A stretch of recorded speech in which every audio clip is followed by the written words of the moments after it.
नमस्कार। Pentium point द्वारा आयोजित इस ऑडियो विजुअल एम.कॉम इकोनॉमिक्स चतुर्थ सेमेस्टर की क्लास में मैं डॉक्टर राकेश तिवारी आप सभी का स्वागत करता हूं। आज दिनांक 27/4/2020 की इस कक्षा में विज्ञापन प्रबंधन विषय पर हम जिन महत्वपूर्ण प्रश्नों के उत्तर जानने की कोशिश करेंगे वो एक प्रश्न है, विज्ञापन का क्या महत्व है और विज्ञापन की क्या सीमाएं हैं।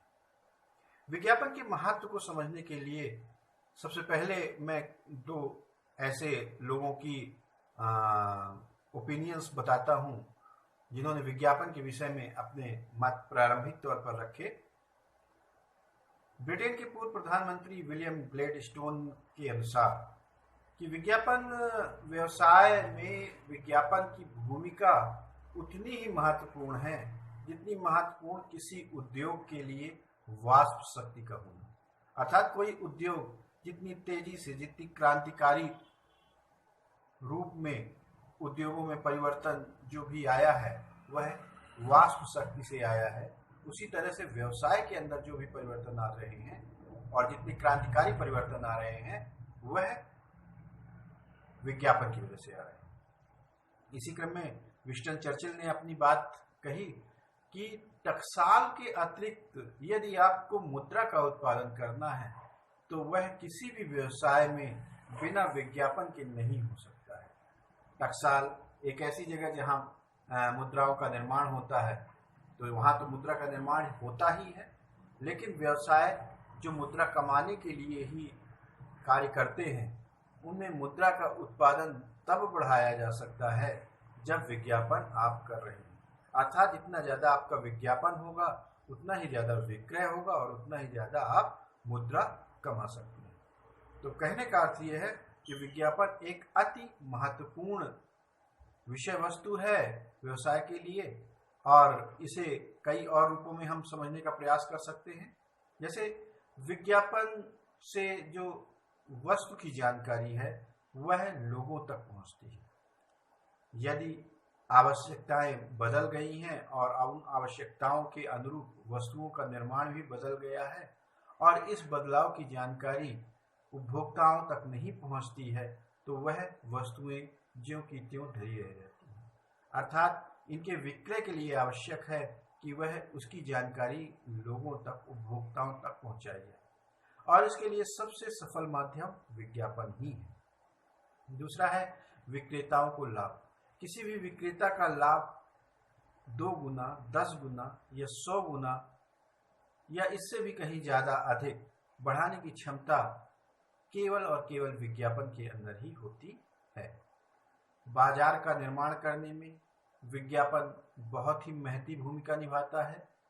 अर्थात किसी नई जगह आपको अपने वस्तु को स्थापित करना है तो उसके लिए आपके द्वारा किया जाने वाला विज्ञापन उस वस्तु को एक नया स्थान, एक नए बाजार के अंदर दिला सकता है। राष्ट्र हित के लिए भी विज्ञापन आवश्यक है। कहने का अर्थ यह है कि विज्ञापन की आवश्यकता विक्रय को अगर बढ़ा सकती है तो विक्रय किसी भी देश की अर्थव्यवस्था को प्रभावित करता है और किसी भी देश की अर्थव्यवस्था में वृद्धि वहाँ रोजगार पैदा करती है और रोजगार बढ़ने से उत्पादन की मांग बढ़ती है और उत्पादन की मांग जब बढ़ती है तो उस देश में निवेश आता है। तो कहने का अर्थ यही है कि विज्ञापन किसी भी अर्थव्यवस्था की समृद्धता के लिए इकाई की तरह से कार्य कर सकता है। फिर मनोरंजन के लिए उपयोगी। आजकल विज्ञापन को बड़े मजेदार ढंग से लोगों के पास पहुंचाया जा रहा है। इतने आकर्षक विज्ञापन होते हैं कि लोग अपने दैनिक दिनचर्या की बातचीत में उस विज्ञापन के डायलॉग्स रिपीट करते हैं, जिससे यह प्रतीत होता है कि यह मनोरंजन के लिए उपयोगी माध्यम है। जीवन स्तर को ऊंचा उठा सकने में सहायक। किसी भी व्यक्ति का एक जो मूल कर्तव्य होता है या मूल इच्छा जो होती है वह होती है कि हम अपने समाज, अपने आसपास के लोगों में बेहतर दिखाई दे और इस बेहतर दिखने के लिए उन्हें बेहतरीन साज सज्जा, रूप सज्जा और बेहतरीन वस्तु और सेवाओं की आवश्यकता सहायक रूप से होती है, जिसे विज्ञापन के माध्यम से वह जान सकते हैं और अपने आप को किस तरह से समाज के सामने प्रस्तुत करना है वह प्रस्तुत करना है। अब जो अगला हम प्रश्न है और जिसके उत्तर को हम सर्च करेंगे वो है विज्ञापन की सामाजिक अस्वीकारता। आखिर विज्ञापन इतना महत्वपूर्ण है तो फिर भी समाज में अस्वीकारता क्यों हो रही है, यह जानने की बात है। और प्रमुख रूप से अगर देखा जाए तो सबसे ज्यादा जो निगेटिविटी समाज में विज्ञापन को लेकर है वह इलेक्ट्रॉनिक माध्यम के विज्ञापनों को लेकर है। तो यह निगेटिविटी होने का कारण क्या है, इस कारण की अगर हम तलाश करें तो हमें प्रमुख बिंदुओं पर इनकी जांच करने की आवश्यकता होगी। सबसे पहले है परिवर्तनीयता के विरुद्ध। समाज एक धीमा परिवर्तन करने वाली जगह है, अर्थात समाज में जो भी परिवर्तन होते हैं वो बहुत ही धीमी गति से होते हैं। समय के साथ मांग के अनुरूप समाज धीरे धीरे परिवर्तित होता रहता है। विज्ञापन का एक गुण होता है कि वह आपके मांग को बढ़ा देता है।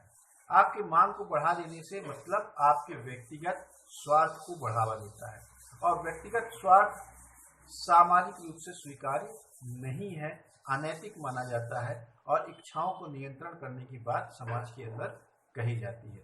यदि किसी व्यक्ति की इच्छाएं असीमित हैं तो वह ज़्यादा से ज़्यादा उपभोगी हो जाता है, और इस उपभोगिता के कारण उसके अंदर जो परिवर्तन आता है और वह समाज को जिस दृष्टिकोण से देखने की कोशिश करता है वह दृष्टिकोण बाकी समाज के लोगों को हेय दृष्टि से देखती है। इसलिए समाज विज्ञापन के माध्यम से होने वाले इस परिवर्तन को समाज स्वीकार्य नहीं करता है। दूसरा है सांकेतिकता की संकीर्णता।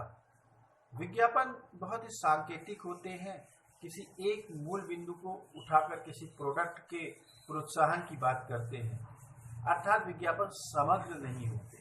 विज्ञापन समग्र ना हो पाने के कारण समग्र समाज में सभी लोगों को यह ग्राह्य नहीं होते। फिर विज्ञापन में परिवार की अवस्था।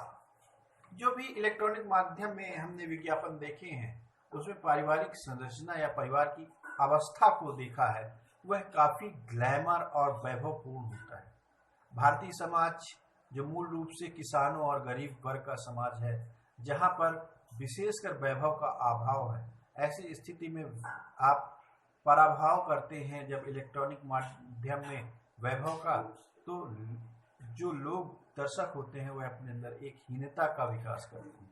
उन्हें हमेशा ये लगता है कि बताइए हमारे पास ऐसी चीज नहीं है, बताइए काला होना बुरी बात है, बताइए छोटा होना, मोटा होना या गंजा होना सामाजिक दृष्टिकोण से तिरस्कार की बात है, और वह अपने अंदर एक हीन भावना का प्रतिनिधित्व करने लगते हैं, अर्थात वह परिवार के अंदर ही अनदेखे होने लगते हैं। तो हमारी पारिवारिक संरचनाएं तो सबको लेकर चलने वाली संरचनाएं हैं, और विज्ञापन विशेष को महत्व देने वाला कार्यक्रम है, जिसके कारण समाज में विज्ञापन की अस्वीकार्यता हो गई। अगली बात है विज्ञापन में परिवार के सदस्य। विज्ञापन के अंदर आप परिवार के विभिन्न सदस्यों को देखते हैं। सामाजिक रूप से, परंपरागत रूप से अगर आप समाज को देखें तो परिवार के विभिन्न सदस्यों की अपनी एक परिभाषा है और अपनी एक मर्यादा है और उसके अपने एक कर्तव्य है। किंतु जब विज्ञापन में आप किसी परिवार के सदस्यों का बोलचाल, व्यवहार, आपस में जो क्रियाएं कर रहे हैं उनको देखते हैं तो वह पूरी तरह से मर्यादा विहीन चित्रण दिखाता है, जिससे सामाजिक रूप से विज्ञापन को अस्वीकार किया जाता है। फिर चित्रांकन। विज्ञापन का चित्रांकन करते समय किसी भी तत्वों में समावयता नहीं होती है। एक सामान्य सी कमाई करने वाले व्यक्ति को एक आलीशान गाड़ी के सपने दिखाना, इस तरह का चित्रांकन करना, या एक गरीब परिवार की बहू को वैभवशाली दिखाना, इस तरह का चित्रांकन होना किसी भी समाज के लिए अस्वीकार्य हो सकता है। फिर संप्रेषण की कला। विज्ञापन के अंदर जो भी भाषा, जो भी संगीत, जो भी कहानी के विषय वस्तुओं का प्रयोग किया जाता है संप्रेषण के लिए, वह कला तो अद्भुत होती है। उस कला को आप देख सकते हैं, उसका मनोरंजन कर सकते हैं, लेकिन सामाजिक रूप से उसका उपयोग नहीं हो सकता है। इसलिए विज्ञापन अस्वीकार है।